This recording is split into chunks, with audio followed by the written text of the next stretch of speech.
Rise of Iron has everything you'd expect from a new Destiny expansion. We got a whole new suite of brand new weapons. We have multiplayer with 3 new maps, got a new mode called Supremacy, got private matchmaking. We needed a raid. I don't think we could have shipped Rise of Iron without a brand new raid.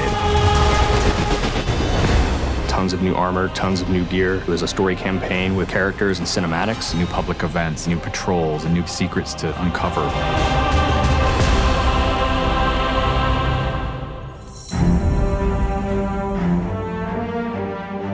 Rise of Iron is about looking at this story that's existed in the Destiny universe, this character, Lord Saladin. I am the lone sentry, and my watch is eternal. It's this journey to understand the past, what happened to these great heroes. The Iron Lords are gone, but our fight is far from over. And through that process, you're saving humanity, you're becoming an Iron Lord yourself, you're getting to wield a giant axe.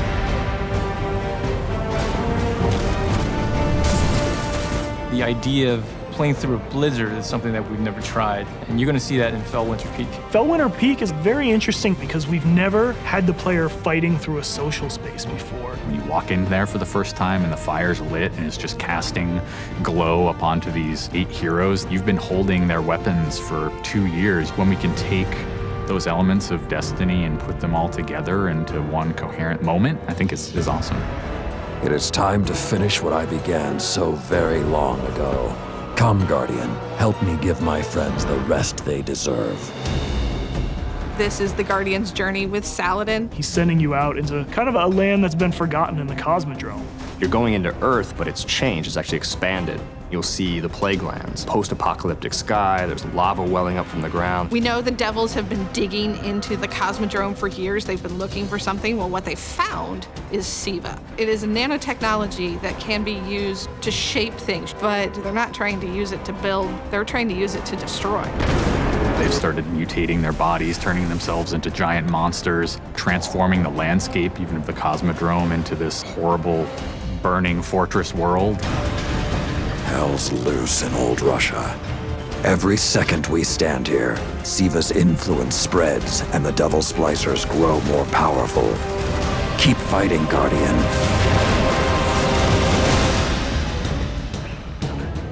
After the campaign finishes, you have patrols that really tell the story of this continued infestation in the land. And we have a new strike that shows just what the Fallen are doing with the SIVA.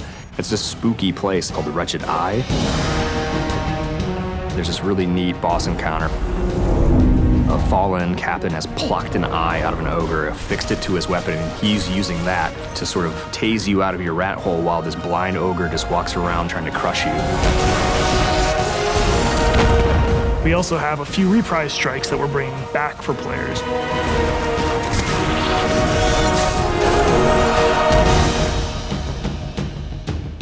We very consciously set out to create a journey. This is arc of claustrophobia, space inside the wall. And then you get on top of it, and it's sort of this amazing breath of fresh air. You get this vista from the Cosmodrome, it's lit on fire, and there's this Death Zamboni who's just trying to crush your bones to dust. This giant machine with a ball arm, spikes on it.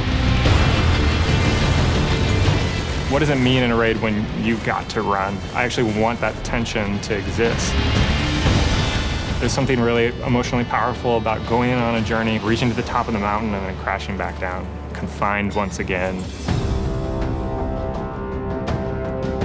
I think players had a lot of fun when they played Court of Oryx on the Dreadnought, and so we wanted to create a similar type of experience in the Plaguelands, give it this different theme. You ready for this? Almost Thunderdome, Mad Max kind of feel where you jump into the ring and the walls get closed off and then it's just fallen start pouring out. Here they come. And you get a giant flaming axe and you just start beating the crap out of guys.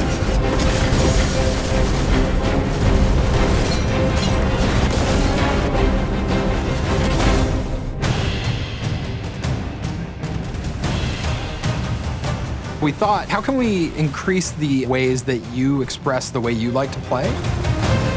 And what we came up with was putting different talents on the artifacts. The artifacts are these relics of the fallen Iron Lords. So you'll quest to earn one of those, and then your last step of that is taking that artifact to the statue of the fallen Iron Lord, fully empowering that for you to use as a player. Whether it's negating all the dot damage in the Crucible, or whether it's infinite sprint, or turning Fallen onto your side. Which is really, really cool, by the way. The artifacts that Tyra offers change every week. So there will always be something new and exciting for players following the campaign.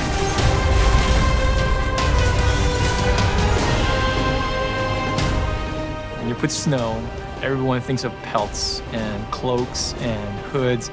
Wouldn't be a knight's tale without a knight's armor. When you look at the Iron Lords and you look at the Raid set, you look at the Iron Banner set, or you look at Trials of Osiris, they're all new with a much wider palette that players can pull from. And when you throw ornaments on top of all that, we're going to see a lot more variety in gear. So the ornament system is this really cool thing that lets you take some of your favorite pieces of gear and then you customize this weapon the way you want it to be. You got your raid weapons, we got your Iron Banner, we got new exotics, old exotics. Do you like sidearms? We got all the sidearms this time around. Gallahorn, enough said. Coming to the Crucible and Rise of Iron is a new game type called Supremacy. Defeat your enemy, claim their crest. It's a fast-paced 6v6 game mode where every kill you get, Guardian drops a crest. Picking up the crest gives you points. Their glory goes to you, Guardian. It's a constant battle over picking up crests and making sure that you're with your team and not out of position. If you pick up an enemy crest, you deny the enemy those points. Excellent recovery. We have new maps. We always have new maps. There's Last Exit, lots of twists and turns, lots of really good close combat. Then there's Skyline, a Clovis Bray headquarters building on Mars.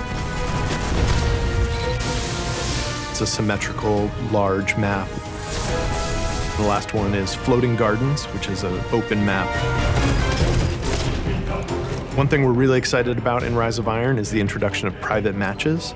Can't wait to see what people are going to do. They're going to go fire up whatever match they want, play with their friends, host tournaments, have fun arcadey games. They don't have to worry about our matchmaking stuff. They can do it all themselves.